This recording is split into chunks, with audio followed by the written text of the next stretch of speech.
Company profit में है फिर भी स्टॉक गिरता क्यों है? आंसर छुपा है मार्जिन में। सिंपल समझो, अगर कंपनी 100 रुपये का सेल करती है और 20 रुपये प्रॉफिट बचा तो मार्जिन है 20%। तो यहाँ पे जो भी प्रॉफिट हुआ है उसको सेल प्राइस से डिवाइड करके इनटू में 100 कर दोगे तो आपको परसेंटेज मिल जाएगा। मतलब जितना ज़्यादा मार्जिन है उतना ही ज़्यादा अर्निंग पावर है कंपनी की। टाइप्स ऑफ मार्जिन देखते हैं। फर्स्ट होता है ग्रॉस प्रॉफिट मार्जिन। सिंपल देखें तो सिर्फ प्रोडक्ट बनाने की कॉस्ट हटा के प्रॉफिट। तो जो भी सेल प्राइस है उसमें से कॉस्ट ऑफ गुड्स को सब्ट्रैक्ट कर दो और सेल प्राइस से डिवाइड करके इनटू में 100 कर दोगे तो ये आपको percentage of gross profit margin दे देगा। तो बेसिकली आपको ये बताता है कि प्रोडक्ट लेवल पे कितना प्रॉफिट हो रहा है कंपनी को। फॉर एग्जाम्पल सेल प्राइस 100 है, 60 रुपये का कॉस्ट ऑफ गुड है, तो जो 40 रुपये है वो यहाँ पे ग्रॉस प्रॉफिट है। सेकेंड टाइप होता है ऑपरेटिंग प्रॉफिट मार्जिन।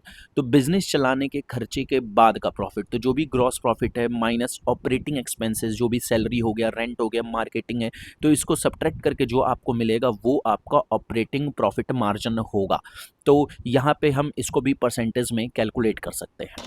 थर्ड है हमारा नेट प्रॉफिट मार्जिन। सब खर्चा प्लस टैक्स हो गया, इंटरेस्ट के बाद का फाइनल प्रॉफिट। तो जो भी आपका ग्रॉस प्रॉफिट था उसमें से ऑपरेटिंग कॉस्ट घटा दो, टैक्सेस को सब्ट्रैक्ट कर दो, divided by sales into 100, that will give the net profit margin. तो बेसिकली हाई मार्जिन मतलब स्ट्रॉन्ग बिजनेस है, लो मार्जिन मतलब कॉस्ट प्रेशर या कंपटीशन है।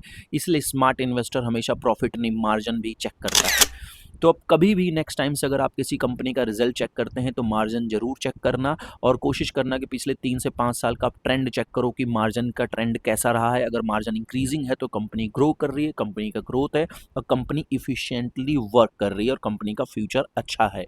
तो फॉलो करो पैसा शेयर बाजार को फिर सिंपल फाइनेंस ज्ञान।